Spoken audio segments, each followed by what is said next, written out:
Broken boat rescue.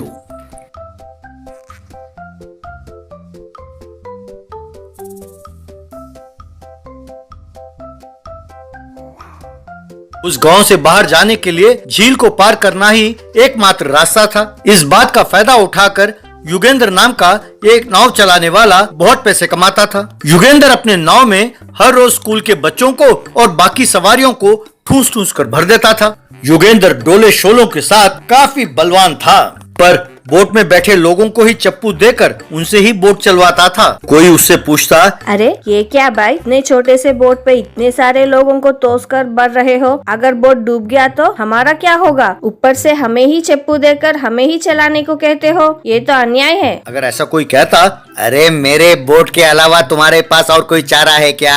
नहीं ना, अब वैसे भी ये बोट स्ट्रॉन्ग रोसवुड का बना है, इसके ऊपर जितने लोग भी बैठो ये डूबने वाला नहीं है। और वैसे मेरा बॉडी देखा है ना, जितने लोग पानी में गिरे मैं एक हाथ से उन्हें निकाल कर बाहर पहुंचा दूंगा, इसलिए तुम लोगों को डरने की कोई जरूरत नहीं है। युगेंद्र गुंडागर्दी करके उस झील में किसी और को नाव चलाने नहीं देता था, इसीलिए गांव के बाहर जाने के लिए उसे ही ज्यादा पैसे देकर बच्चे और बाकी सवारी लाचार होकर जाते थे।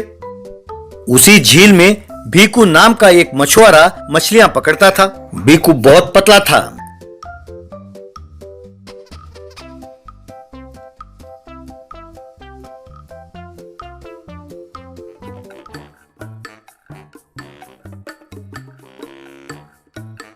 एक दिन भीकू अपनी पत्नी से, अजी सुनो, हमारे झील में मछलियां नहीं हैं, चाहे जितना मर्जी कहो लोग सुनते नहीं हैं और झील में गंदगी और प्लास्टिक सब फेंकते हैं और झील को प्रदूषित करते हैं, इसलिए सारे मछलियां मर रहे हैं। हम इसी झील के मछलियों के भरोसे जी रहे हैं, हमारे पास इस नाव के अलावा और कुछ भी नहीं है, अब क्या करें समझ में नहीं आता। अरे तो क्या करे, एक काम करिए कि गांव के बाहर जाने के लिए सिर्फ युगेंद्र का ही एक बोट है, यातायात के लिए लोग उसी में फंसकर ठूस ठूस कर जाते हैं, जो कि कतरे से काली नहीं है। तो अगर आप भी बोट चलाएंगे तो बच्चे और बूढ़े सब खुश होंगे और हमें भी पैसे कमाने का जरिया मिल जाएगा। भीकू को ये बात बहुत अच्छी लगी। अगले दिन भीकू उस झील के पास खड़ा होकर, आओ भाई आओ, बड़ों के लिए 10 रुपए, बच्चों के लिए केवल 5 रुपए, आप लोगों को सुरक्षित झील पार कराना मेरी जिम्मेदारी है, आइए जल्दी बैठिए, कहकर आवाज देने लगा। बच्चे और बड़े खुशी खुशी उसके बोट में बैठे। इस तरह भीकू थोड़े लोगों को बिठाकर उस झील के कई चक्कर लगाने लगा। ये देखकर युगेंद्र जल उठा। उस दिन शाम को युगेंद्र भीकू से, क्यों रे सुकड़ो, मेरे मुकाबले बोट चलाने की तुम्हारी हिम्मत कैसे हुई? आप अपना बोट लेकर यहाँ से चले जाओ, नहीं तो तुम्हें इसी पानी में डुबो दूंगा। देखो भैया, देखने में मैं पतला जरूर हूँ पर कमजोर नहीं, बचपन से ही बड़े बड़े मछलियां पकड़ी इन हाथों ने, अगर दम हो तो आओ टकराओ मुझसे। तब युगेंद्र डर गया और बाप रे, इससे मार खाया तो सारे गांव में मेरा नाम बदनाम हो जाएगा। यूं सोचकर, सूरज डूब गया है ना, अब मैं नहीं लड़ता, कल देख लेंगे, कहकर चला गया।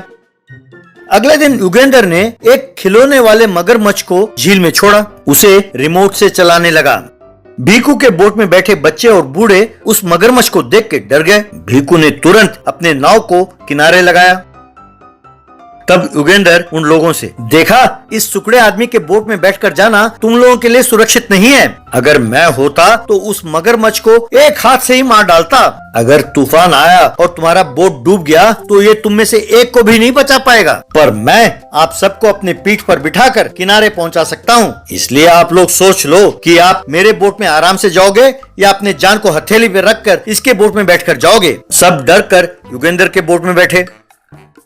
उस दिन से भीकू के बोट में कोई नहीं बैठता था। नतीजा ये हुआ, भीकू के घर में चूल्हा जलना भी मुश्किल हो गया था।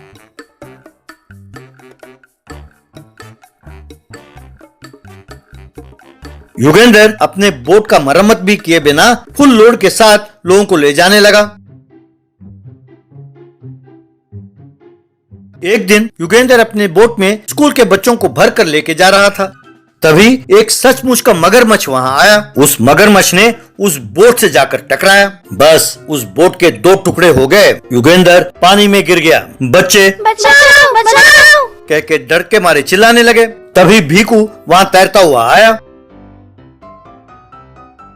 बोट के बीचों बीच आया और दोनों टुकड़ों को अपने दोनों हाथ से पकड़ लिया। बच्चों ने अपने आप को बैलेंस करके संभाल लिया। इस तरह भीकू ने दोनों टुकड़ों को खींचते हुए किनारे तक पहुंचा दिया।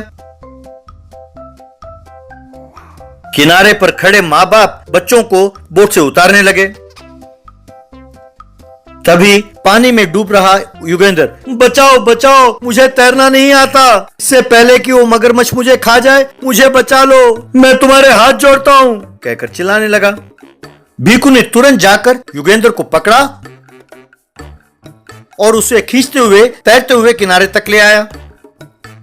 क्यों भाई, तुम्हें तैरना नहीं आता और तुम नाव चला रहे थे? हमसे झूठ बोलकर हमारे बच्चों के जान के साथ खिलवाड़ कर रहे थे। आप सब देख क्या रहे हो? मारो इसे। सब ने मिलकर उसे खूब मारा। हाय रे, हाय बाप रे, मुझे छोड़ दो, मैं ये गांव छोड़कर चला जाऊंगा, कहकर गांव छोड़कर चला गया। अगले दिन से भीकू लोगों को अपने नाव में बिठाकर ले जाने लगा और आराम से गुजारा करने लगा। जेंट जेरोक्स मशीन रोटी मेकर। एक गांव में प्रमोद और विनोद नाम के दो दोस्त रहते थे। प्रमोद बहुत अच्छा व्यक्ति था, ईमानदार था। विनोद लालची था।